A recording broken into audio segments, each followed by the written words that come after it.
रात का समय था, आसमान में बादल गरज रहे थे और बिजली कड़क रही थी। गांव चंद्रपुर में अंधेरा छाया हुआ था और लोग अपने घरों में छिपे हुए थे।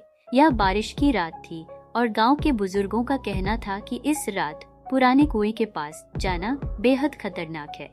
गांव के बीच में एक पुराना जर्जर कुआं था जिसके बारे में वर्षों से डरावनी कहानियां सुनाई जाती थी। कहा जाता था कि उस कुएं में एक भयानक आत्मा रहती है जो रात के अंधेरे में लोगों को अपनी ओर खींच लेती है और फिर वे कभी वापस नहीं आते।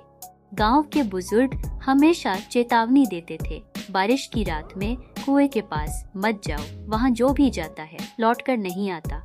लेकिन नई पीढ़ी इन कहानियों को बस एक अफसाना मानती थी। आरिफ, जो हाल ही में शहर से आया था, गांव की इन अंधविश्वासी बातों पर यकीन नहीं करता था। उसे यह सब बचकानी बातें लगती थी और वह इन सब बातों को मजाक समझता था। एक दिन आरिफ ने गांव के अपने दोस्तों अली और सलीम के साथ मिलकर फैसला किया कि वे कुएं की सच्चाई जानेंगे। बारिश का मौसम था और उन्हें लगा, आरिफ, ये सब झूठी कहानियाँ हैं, कोई भूत वूत नहीं होता। आज रात चलकर देखते हैं कि असल में क्या है। अली, यार आरिफ, मैं नहीं जानता, पर बुजुर्ग कहते हैं कि बारिश की रात में कुएं के पास जाना ठीक नहीं। यहाँ कुछ अजीब जरूर है। तुम दोनों पागल हो, तुम्हें ये सन्नाटा महसूस नहीं हो रहा? यहाँ कुछ तो है जो हमें देख रहा है। आरिफ, ज्यादातर लोग घरों में छिपे हुए थे और कोई उन्हें रोकने वाला नहीं था। आरिफ ने कहा, आज रात ही हमें जाकर देखना चाहिए ताकि हम साबित कर सकें कि ये सब बस कहानियाँ हैं और असल में कुछ भी नहीं है। रात का समय हो चुका था और तीनों दोस्त कुएं की ओर बढ़ने लगे। उनके हाथों में टॉर्च थी और वे बारिश में भीगते हुए चुपचाप कुएं की ओर जा रहे थे। हवा के तेज झोंके पेड़ों को हिला रहे थे और रात का माहौल बेहद डरावना लग रहा था। जैसे ही वे कुएं के पास पहुँचे, एक ठंडी हवा का झोंका आया जिसने उनके शरीर में सिहरन भर दी। कुएं के पास पहुंचकर आरिफ ने कहा, देखो, यहाँ कुछ भी नहीं है, सब झूठी कहानियाँ हैं। अली और सलीम चुप थे। उनके दिलों में एक अनजाना डर महसूस हो रहा था।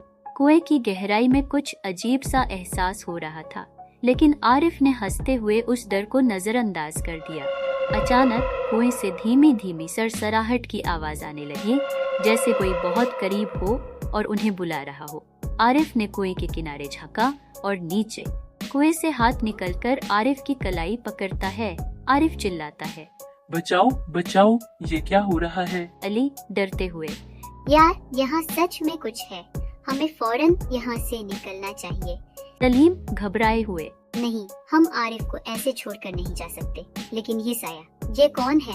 कुएं से निकलने वाला साया धीमी गूंजती आवाज में, जो भी इस कुएं के पास आएगा वो कभी वापस नहीं जाएगा। डरते हुए भागते हुए, चलो जल्दी भागो वरना हमारा भी वही हाल होगा जो आरिफ का हुआ है। नीचे गहरा अंधेरा था, लेकिन उसे वहाँ कुछ हलचल दिखाई दी, जैसे कोई साया हिल रहा हो।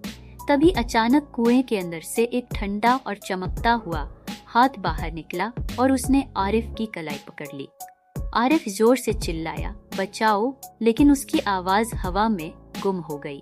अली और सलीम ने उसे बचाने की कोशिश की, लेकिन जैसे ही वे आगे बढ़े, कुएं के अंदर से एक भयानक साया उभर आया। उसकी आंखें जलते हुए अंगारों की तरह लाल थी। वह साया धीरे धीरे कुएं से बाहर आया और उसकी मौजूदगी से माहौल और भी ठंडा हो गया। सलीम बुरी तरह से डर गए और पीछे हटने लगे, लेकिन उनके पैर जैसे जमे हुए थे। आरिफ का शरीर कुएं के अंदर खींच लिया गया और वह ठंडा हाथ भी वापस चला गया। अब वह साया पूरी तरह उनके सामने था। उसकी लंबी और पतली आकृति हवा में तैर रही थी और उसकी आंखें गहरी अंधेरे से भरी हुई थी। वह एक गहरी और गूंजती हुई आवाज में बोला, जो भी इस कुएं के पास आएगा वह कभी वापस नहीं जाएगा। अली और सलीम ने एक दूसरे की ओर देखा। उनके चेहरों पर डर साफ झलक रहा था। वे जानते थे कि क्या अगर वे यहाँ रुके तो उनका भी वही हाल होगा जो आरिफ का हुआ। दोनों ने अपनी आखिरी हिम्मत जुटाई और तेजी से भागना शुरू कर दिया। जैसे ही वे गांव की तरफ भागे, वह साया उनके पीछे पीछे आने लगा। लेकिन जैसे ही वे गांव की सीमा में पहुंचे, साया अचानक रुक गया और फिर कुएं की ओर वापस चला गया। अली और सलीम हांफते हुए अपने घरों में पहुंचे। अगली सुबह जब गांव के लोग जागे तो उन्होंने अली और सलीम को डरे हुए देखा।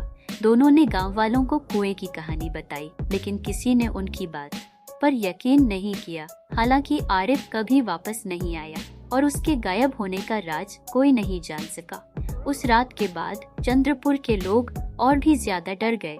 अब बारिश की हर रात वे अपने दरवाजे और खिड़कियां बंद कर लेते और कुएं के पास जाने का ख्याल भी उनके दिमाग में नहीं आता। गांव में फैलने वाली यह कहानी अब एक भयानक हकीकत बन गई थी और लोग जान चुके थे कि पुरानी कहानियों में छिपा डर सचमुच जिंदा हो चुका था। अब हर बारिश की रात गांव में अजीब सी खामोशी छा जाती और वह भयानक कुआं खामोश रहता।